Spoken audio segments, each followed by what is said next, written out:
In John chapter 20, starting from verse 19, right?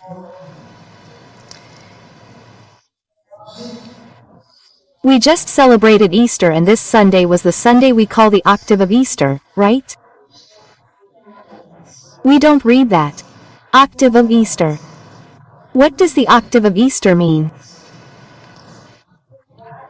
It's not actually a chronological time, it's a spiritual time that began when God resurrected Jesus. Then a new time began, because it was the first fruits of a new humanity. Jesus is the first fruits, right? It started there. So that's why it's called the octave of Easter. It's just one day. It's like it's just one time, right? From the resurrection until the day Jesus meets his disciples, right? Well, when we live Holy Week intensely, our faith is based on what the disciples said, on what the disciples saw. So, when we read in Luke, that the angels speak to the women, why are you looking for the living among the dead? Jesus is not here, he is alive. We celebrated the resurrection, Easter, and began our journey of faith, because this journey is personal.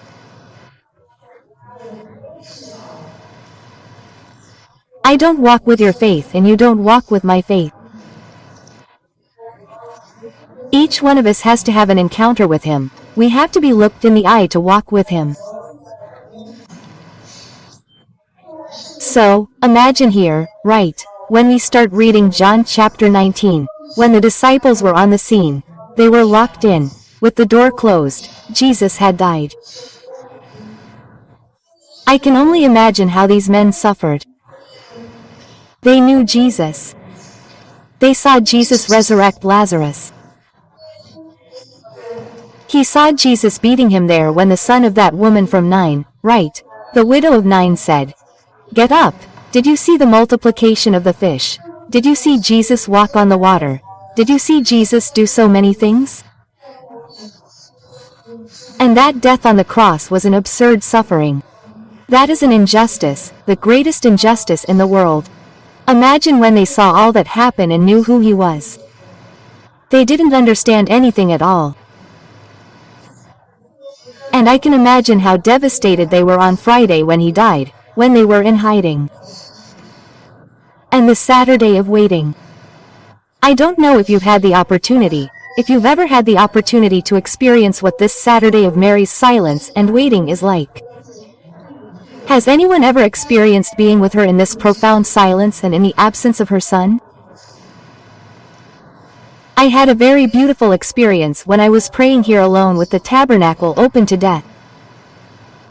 The boy cried because where was he, right? It's absence, living the absolute, the absence of God. And Mary in waiting, in that unconditional trust. So you can imagine that these boys were devastated. Jesus said 3 times that he would rise again, but no one listened. They were devastated, closed off, terrified. Terrified. When Jesus suddenly enters their midst, imagine that body, right, resurrected. It was a body that at the same time was touchable. You could touch Jesus, so much so that he ate, you could touch, but it was a body of glory and a body that passed through walls. Can you imagine that? What a thing! Can you imagine their joy when they saw Jesus? Can you imagine what that was like, right? When they saw him again, it must have been crazy when they saw him. And Jesus didn't charge them, right? He didn't charge them. He didn't say, "You disappeared, Peter, I told you that you would deny me." He did that. I can't imagine their joy when they saw Jesus.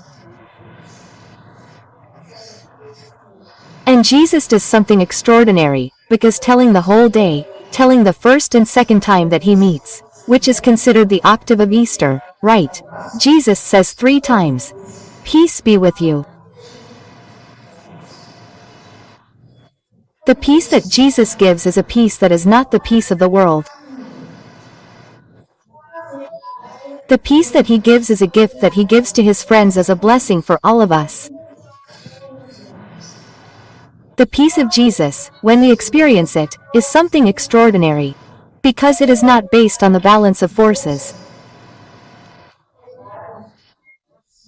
In fact, it is a fruit of God's mercy, of his love for us, of his goodness for us. This peace is something extraordinary, because it can happen in the most difficult situation on this side and you are at peace. It is extraordinary because it is the fruit of God's love, kindness and mercy towards us. This care that God has for us is something that we do to ourselves. It moves us, because he says, "Peace, my peace be with you." When he already said, "Do not let your hearts be troubled. Do not let anything disturb your hearts. Let nothing make your hearts restless, distressed, my peace. Only my peace." This is priceless. It is the peace that he left for each one of us. When we are very tumultuous internally, we say, there is something wrong, right?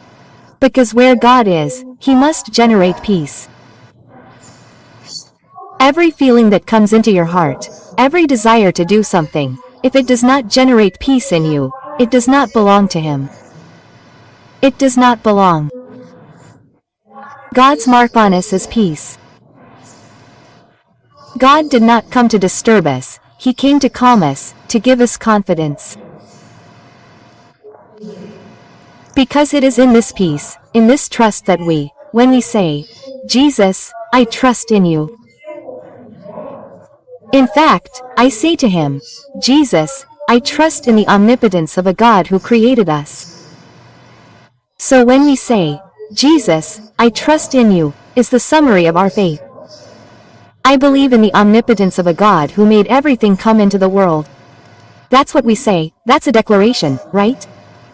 So, when Jesus speaks of peace, you should always remember that.